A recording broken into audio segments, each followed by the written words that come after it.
Assalamu alaikumlar, урматтуу мекендештер. Мен кайрадан Зак күчмен сиздерге бул тилекмат боюнча айтып кетейин дедим.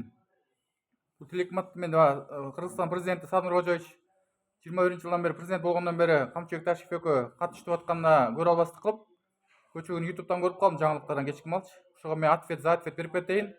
Экинчи көзүмө көрүнбөгөндөй кылып, анан тиги чоңубуздун президентибиз менен Камчыбек Ташиевдин жинине тийбегендей кылып, ордуна коюп кетейин дедим. Бул тилекмат кандай адам түшүнбөй койдум я. Кызыктуу адам экен. Эмнеге ал жакшы иштеп атса деле анан тиги Америкада жүрөт деп иштеп элден угуп калдым эле. Комменттерин окуп чыктым да, анча мынчасынчы. Эмне аякор эле тиги океан ар жагына туруп эле кыйын сүйлөп атат, бияка келип ошо жанынан сүйлөп көрбөй колунан келет экенби? Тили 2 метр го дейм го кебетесиң караганда. Өзү деле канча келип калам киши? 40тан ашып калам го дейм. Монтип көрө албастык кылып чыксаңар анан бузукулап, анан тигинден мындан чиңкирек анан кызыктай суроолорду баары сүйлөдүң го бир 3 мүнөттөй. Эмне деген сөз бул айтсаң? Ушуда жатабы дүйнөгө? Ушул Камчыбек Ташиевдин оң колдорун жиберсе, ушуларды пресс-служка коюп, ушундай айбандарды келип алып келип карматыш керек мындайларчы. Мындайлар адам болбойт, өмүр бою көрө албастык кылып өтөт мунун баарычы. Атайын мен сен жүрөгүмөн айтып кетейин дедим ушу. Тилекмат кандай бир акыл эсиң жакшыбы, эн атаң барбы, туугандарың барбы? Эмне деген адамсың я бирге? Биякта жакшы өнүктүрүп атса Кыргызстанды, кайра тескерисинен бузуклайсың го кайра. Мурунку Бакиевдин учурундагыдай митинг кылам дегенсиз. Андай болбойт болду. Азыр мурунку жашоо эмес, азыр өзгөрүлүгү көп нерсенин бар Кыргызстанда. Келбей туруп эле тет океан ар жагында эле кыйын сүйлөй бересиң, тилим 2 метр деп. Тилиң менен кыйратпай, сөз иш менен да кыйратпайсың, иш кыймыл менен дагы. Экөөнү асыла бербей. Канча жакшы иштеп атат. Сатпай эле эчтекени сатпай эле наоборот, канча деген бюджеттерге акчалардын баары кандай жумшалып, канча нерселердин баары бүттү. Жол, здания, керектүү нерсенин баарын бүтүрүп, ойдогудай болуп атат Кыргызстан өнүгүп. Америка, Кытай, Японияга теңелейин деп калды буюрса. Оюна келгенин баарын оттой бересиң я. Болбойт андай тема. Тилекмат бир акылыңа кел, чыктыңбы? Акыры бир күнү болбосо бир күн жер тоголок, бир күнү болбосо кармайт сени. Жердин түбүнөн кыргыздар эле аякта жүрөт болчу мекендештер. Ошо кыргыздарга деле чалып коет такыр буякта. Смотрящийлерчи. Бир күн кармалып калганда ушул жакта чыкпай калып жүрбөйбү өмүр бою? Ошону өзүң байкап, сайраган тилден чалсаң турбайсың, буттан чалсаң турасың дейт. Сүйлөсөң да ойлонуп сүйлө, чыктыңбы? Тилекмат. Эмне?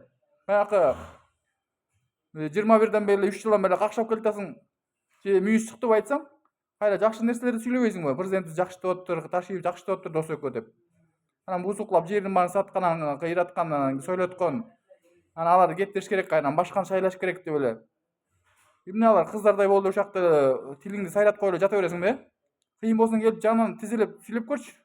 Жанына келип сүйлөй албайсың туурабы? Сен деле далай чыккан, азыр дагы тынчып калган. Сен каяктан пайда болдуң ким?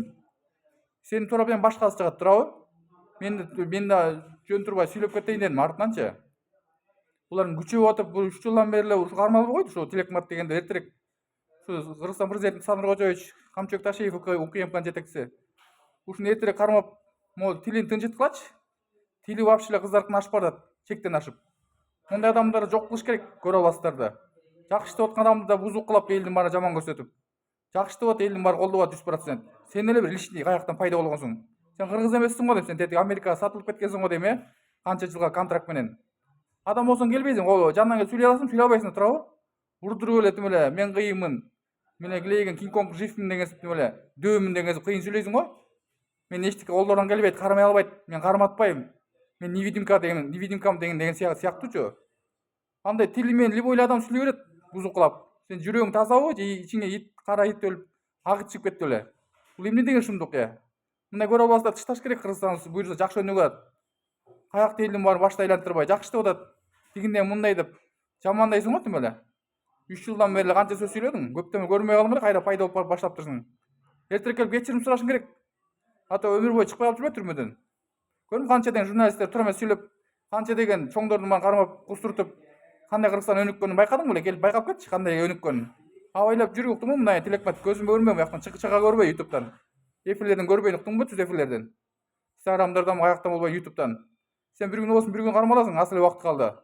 Антип ушинтип сүйлөй берсең, бир күн тилиңди да кезет, башыңды да алат, кулагыңды да кезет, көзүңдү оёт, буту колуң туура таштайт да. Ошону туура сүйлөгөндү үйрөнгүнүң.